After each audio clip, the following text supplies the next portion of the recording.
ao meu coração para você ministrar os corações das pessoas, mas de uma forma que elas compreendam. E Deus falou algo no meu coração, Ele falou: eu não quero um culto só para hoje. Eu não quero algo que venha mover o corpo delas somente hoje. Eu quero entregar algo que vai fazer com que durante toda a semana e pelos próximos dias elas possam entender, elas possam estar meditando nessa palavra. Aleluia. E eu possa estar tratando com elas através dessa palavra. Então, por favor, não me critique se eu não for aquele avivalista que você imaginava para essa noite. Talvez no final a gente vire isso aqui de ponta cabeça. Mas agora, presta atenção aqui e vamos para o teor da palavra.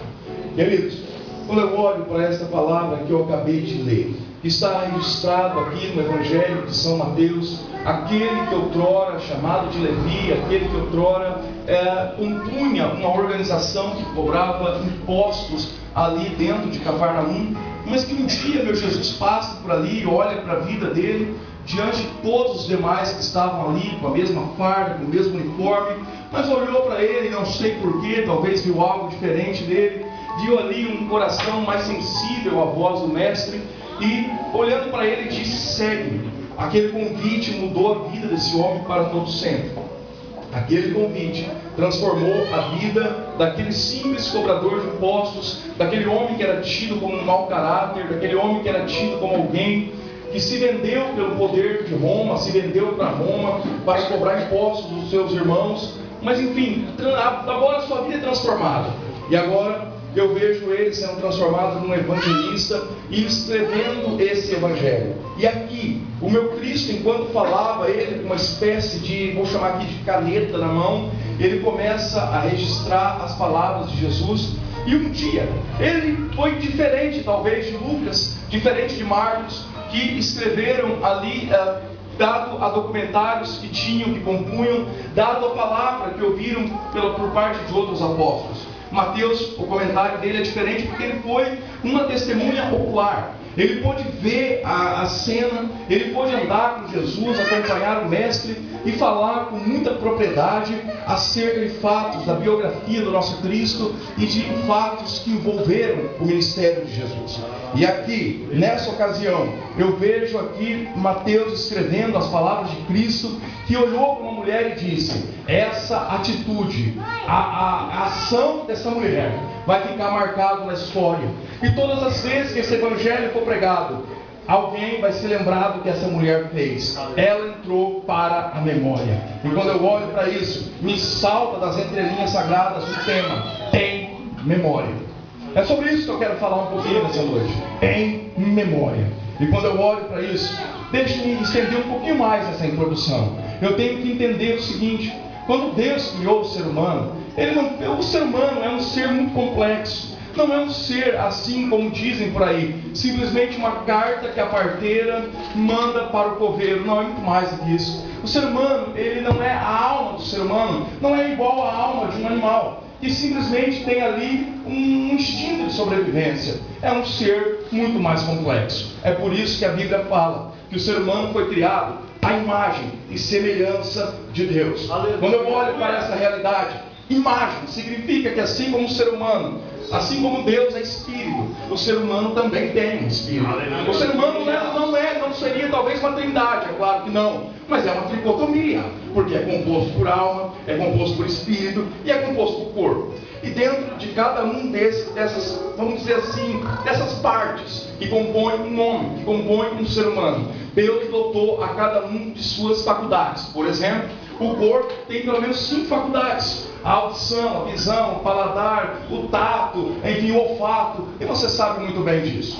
Já a alma é composta por pelo menos 3 faculdades: os sentimentos, as vontades, os desejos, o intelecto. Sentimentos, vontade e intelecto são pelo menos 3 faculdades que compõem a alma de um ser humano. Já o espírito é composto pela consciência. A consciência de um ser humano está acoplada e alojada dentro do espírito. Mas escute, lá na alma do ser humano, nos recônditos da alma dele, dentro da sua alma, existe algo no seu intelecto que chamamos de memória. O ser humano, ele tem memória.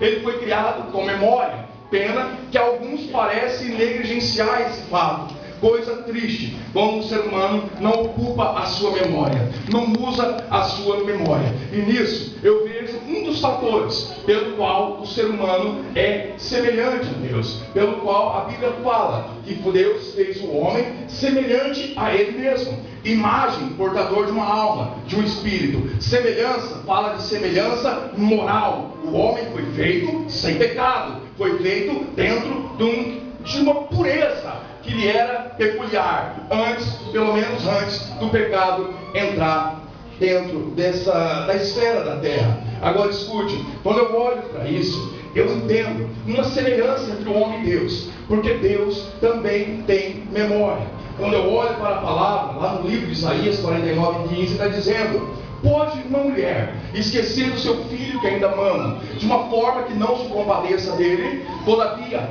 ainda que essa viesse a se esquecer, eu nunca me esquecerei de ti. Aí eu começo a entender que Deus, Ele tem memória, que Deus, Ele se lembra, que Deus, Ele tem prazer em se lembrar dos seus filhos. E a memória de Deus é muito mais aguçada, complexa, perfeita do que a memória do homem. Portanto, é mentira que no meio das suas lutas, eu não sei qual a dificuldade, eu não sei qual o problema, eu não sei como você chegou aqui nessa noite. E Satanás, como é um acusador, o nome Satanás significa acusador, enfim, diabo, adversário. Ele olha para muitas vezes, aproxima de você, embora não pode adentrar no teu coração se não houver brechas, mas sopra no teu ouvido dizendo que ele te esqueceu no meio das tuas lutas, que Deus não é contigo, que Deus não vai te ajudar. Sopra no teu ouvido dizendo que essa enfermidade é para a morte, que não tem mais jeito, que tudo está perdido e coisas assim. E aí eu venho aqui nessa noite em nome do Senhor Jesus trazer algo da parte de Deus para envolver o teu coração nessa palavra, dizer que é mentira de Satanás, que ele mentiu desde o princípio, que é mentira que você é um esquecido, mas que Deus lembra de você a todo momento, que Ele não esquece de quem Ele ama, que é você não importa que as pessoas olhem e digam, não importa que as pessoas olhem e digam, olha, não incomoda mais o mestre, ele esqueceu de você, Jairo, a tua filha morreu, não tem mais jeito, ainda que sejam pessoas que congreguem na mesma congregação que você congrega, ainda que sejam pessoas que aparentemente são crentes, aparentemente servem a Deus, não interessa, é palavras de homens. Está na hora de aprender a priorizar a palavra de Deus. Os homens falaram que não tem mais jeito, os homens falaram que ele morreu, os homens falaram que o sonho dele morreu, que o projeto, o fruto do matrimônio de Jairo morreu. Mas Jesus olha e diz: ei, a minha palavra é diferente. Não temas, não temas, creia somente, creia somente.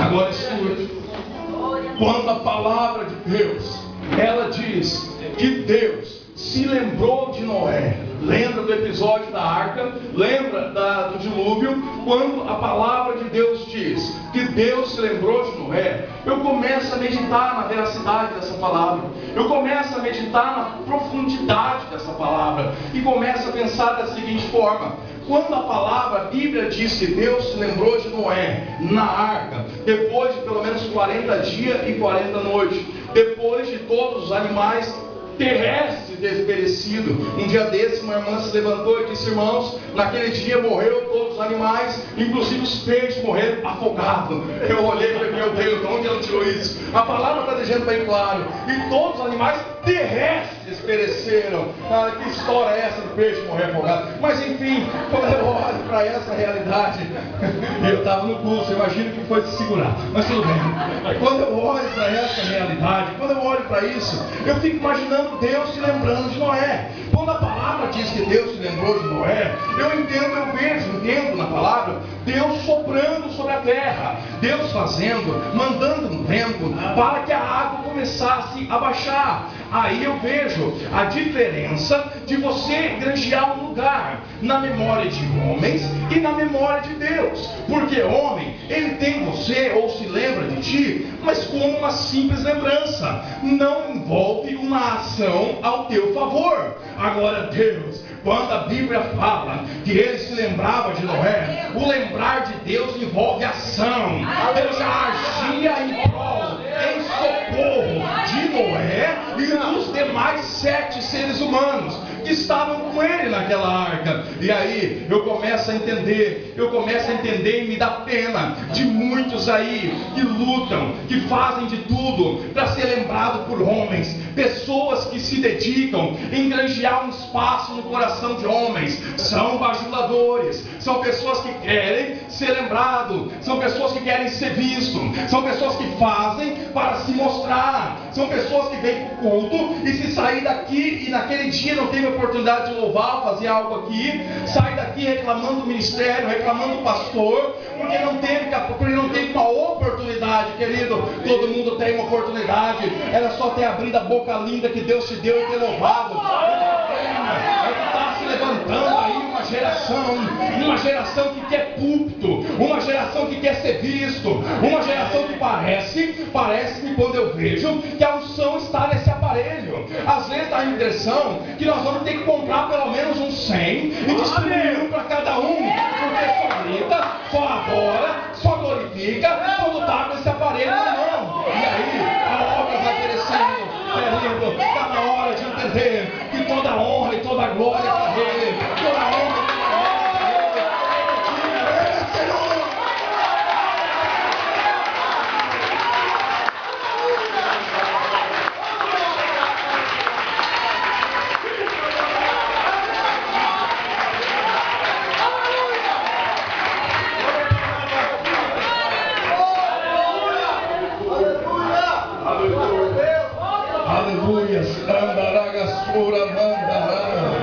Portanto, querido, querida, é mentira essa palavra de que Deus esqueceu da sua vida. Não gaste o teu tempo, não se dedique tão somente em chamar a atenção das demais pessoas, não faça as coisas para aparecer diante das pessoas, e é nisso que muitos têm tropeçado, é nisso que muitos têm perdido a sua bênção. Enfim, toda obra que você faz para Deus, aquilo que é feito em secreto, aquilo que é feito a portas fechadas, é essa que é recompensada. Enquanto ninguém que faz precisa bater no peito e dizer que está fazendo. Portanto, não priorize a memória dos homens, porque os homens esquecem. Tudo que você fizer nessa terra um dia será lançado ao esquecimento. Ainda que alguém plante uma grande árvore, um pé de ipê ou uma coisa assim que venha durar por muitos anos, um dia aquilo ali vai se acabar. Ainda que alguém construa um grande edifício, um dia aquilo cairá por terra. Toda a memória um dia será esquecido. Agora aquele que faz algo nessa terra, no mundo espiritual, ou seja, aquele que ganha uma alma, aquele que fala do amor de Cristo, aquele que cumpre o íntimo do Senhor Jesus, aquele que move o seu coração em adorar a Deus, isso nunca vai ser esquecido. Por toda a eternidade você vai ser lembrado pelo teu Pai da sua glória.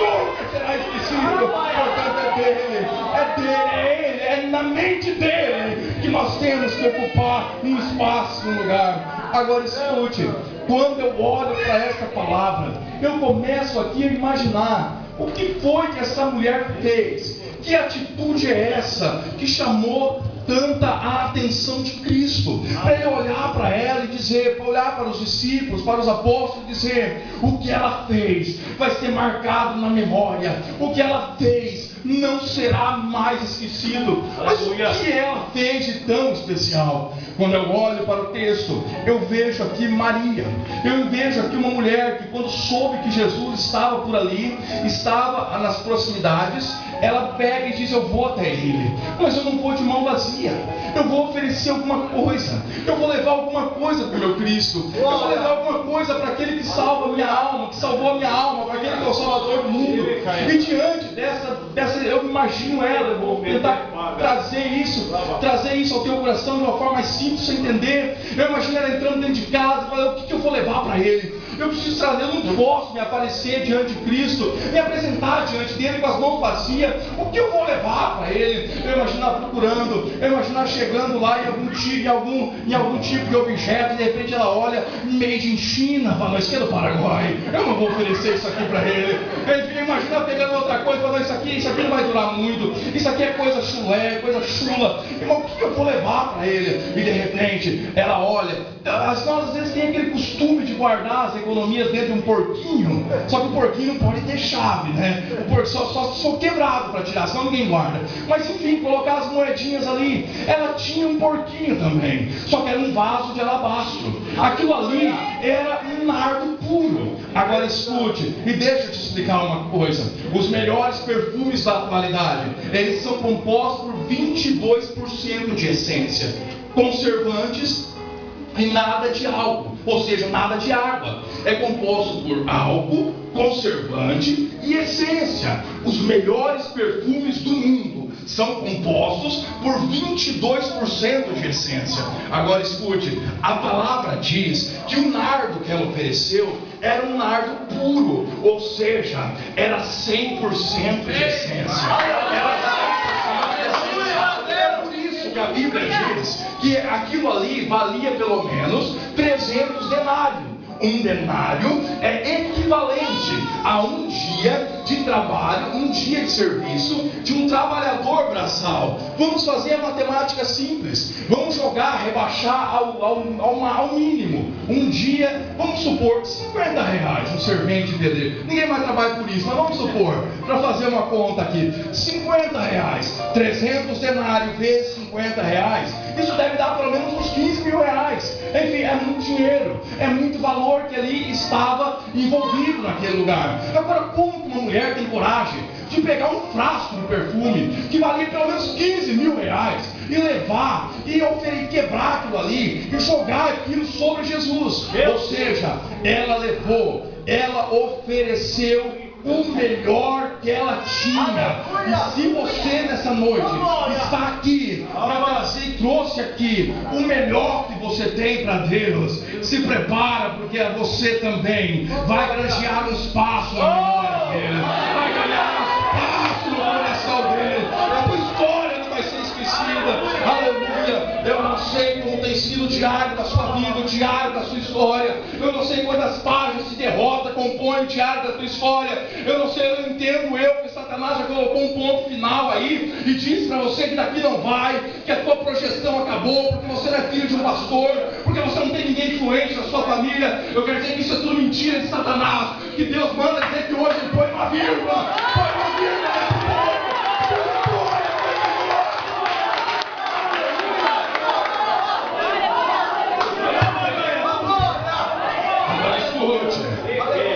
Agora escute, ela ofereceu para Cristo algo original. Original. Sem mistura de porcaria nenhuma. 100% de essência. Aleluia. Quanta gente que até oferece o seu louvor a Deus, mas no coração existe ódio, mas não consegue perdoar aquele familiar que por uma questão financeira houve uma desavença há anos atrás, não consegue perdoar o pai, a mãe, irmãos, traz no seu coração mágoas e guarda esses rancores na alma, e depois diz: meu Deus, o culto parece que estava sem graça. Não é. É por isso, se quiseres marcar um espaço, ganhar um lugar no coração de Deus, chamar a atenção de Deus, ser lembrado por Ele, tem que oferecer um louvor original, um louvor puro, sem mistura de ódio. Tem que aprender a liberar o perdão a quem te ofendeu. Quando você revida diante de uma oposição, diante de uma palavra contrária, você está se rebaixando ao nível do ofensor. Não se rebaixe. Você tem uma identidade espiritual. Não se rebaixe ao nível daqueles que te criticam. As pessoas não te dão valor porque elas não são competentes para aquilatar o seu valor.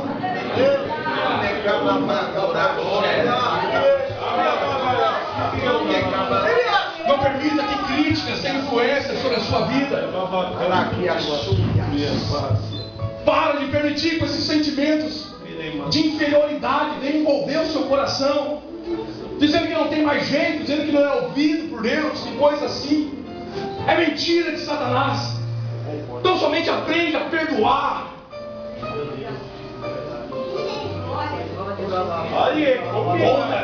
Conta-se que o menino chegou da escola irado e disse: pai, eu fui afrontado por um menino maior do que eu, e eu fui humilhado. Eu não pude revidar porque ele era mais forte que eu, mas eu estou com ódio. O pai, muito sábio, pega o menino e fala: ele estava uniformizado que nem você? Sim, estava. Tira o uniforme, tira a camisa. O menino tira. O pai pega a camisa, vai lá e pendura numa espécie de varal, dá ao filho um saco de pedras, não era bem pedras, mas pedras no sentido de carvões, e diz: olha, faz de conta que aquele lá é ele, é o teu ofensor, e apedreja ele, mata a tua raiva, apedreja ele, apedreja aquela camisa, como se fosse ele. E o menino começa com toda a força, orientação do pai, e começa a apedrejar. Daí a pouco ele, exausto e cansado, ele diz: pronto, pai, apedrejei ele. O pai olha e chega diante dele e fala: está satisfeito? Pô, olha lá como ele está sujo. Aí o pai olha: você já olhou para você? Pai, eu estou mais sujo ainda. O pó daquele carvão, dessas pedras, eu estou mais sujo ainda. Pois então, meu filho, quando a gente revida a uma agressão, quando a gente parte para o lado da vingança, a gente se torna mais sujo, a gente se suja mais do que o ofensor. Deus santo.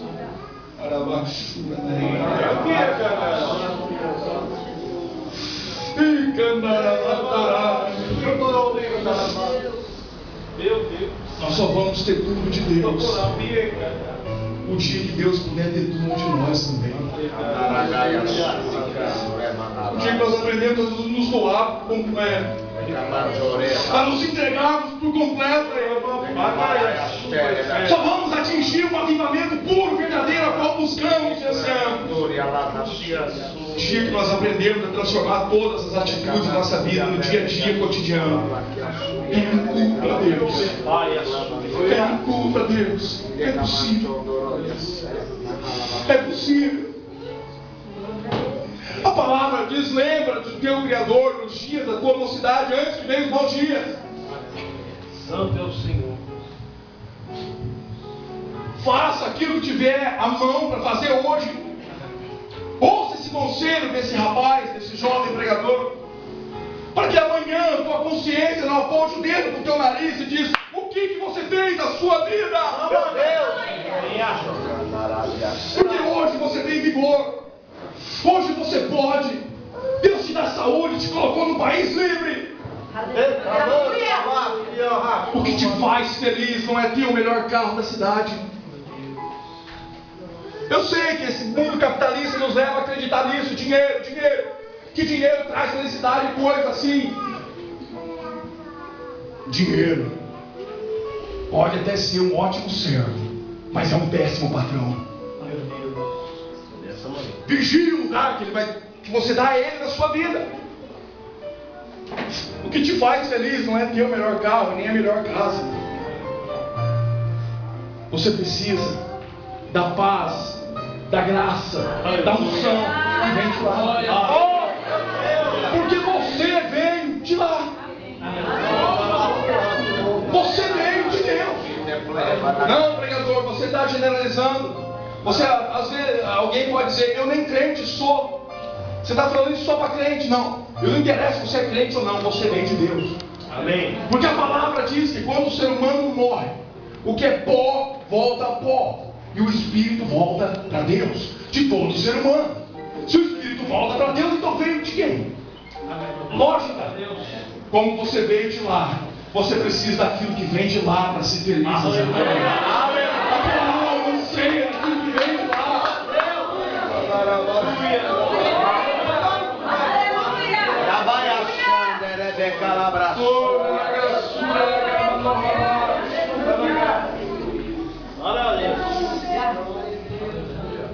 É o teu tempo.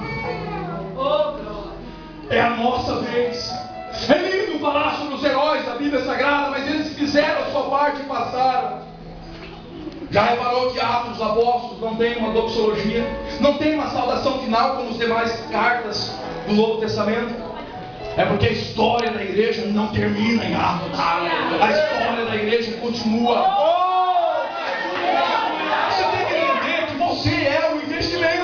Você tem que entender que você é o herói de Deus para essa geração. Você só vai ser um derrotado, humilhado nessa terra se você aceitar isso para a sua vida. Se você quiser ser, se você se levantar com a autoridade do céu, você pode mudar o curso dessa cidade inteira. Porque nada é impossível para um homem de fé, uma mulher que crê.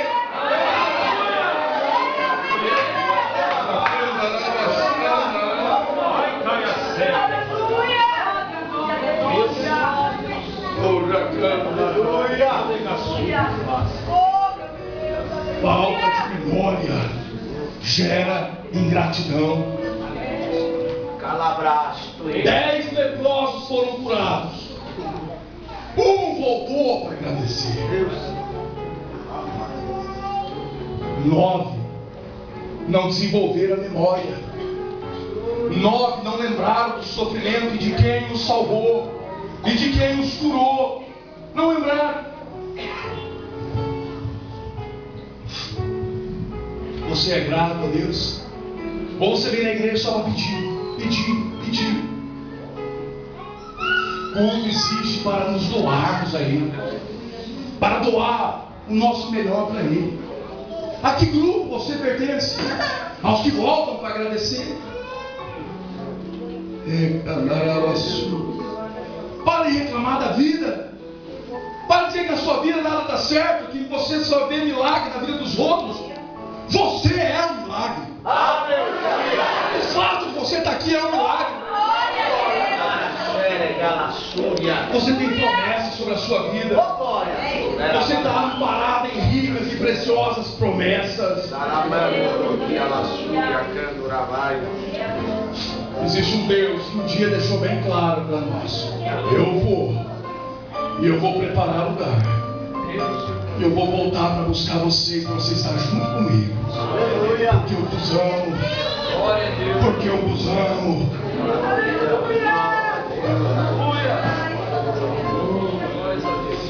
Eu sei que viver nessa vida, viver num mundo corrompido não é fácil.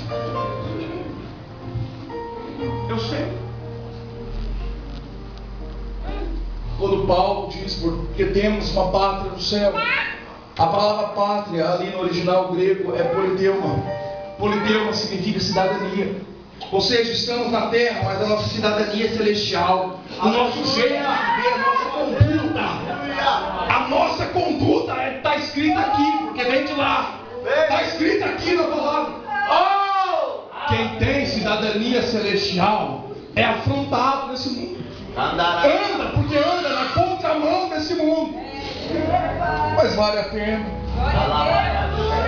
Se tiver que sofrer pela causa do mestre, sofra, mas sofra com dignidade. Não larga a cruz. Não olha para trás. Não se apostata da fé, não. O Deus que te vocacionou para essa batalha é o Deus que te capacita para vencer os obstáculos. Deus nunca prometeu que não choraríamos, mas Ele prometeu enxugar os olhos toda lágrima. Eu sei que no meio da dor e do sofrimento você olha e diz: eu não tenho nem mais palavras. Eu não tenho mais palavras para clamar, mas o Espírito Santo fala no meu coração e diz: fala para ele que o teu silêncio na dor é o maior grito diante de Deus. É o maior grito.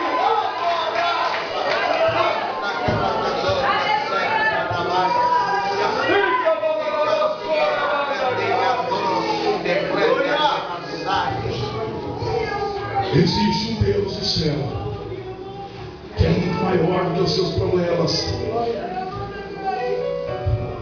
Busque um lugar no coração dele. Ele é tão grande que eu nem ouso falar que ele existe. Falar que Deus existe é diminuir Deus. Tudo aquilo que existe é porque foi criado. Tudo que existe foi criado um dia. Deus, Ele não existe. Deus, Ele é. É Moisés olhando, mas quem és tu, Moisés? Fala para o faraó. O eu sou. O eu sou está te enviando. Essa é a grandeza do teu Deus. Fala, ele está no céu. O céu está nele. O céu está glória. Você tem a moral de ter guarda-costas celestiais. Por que você tem?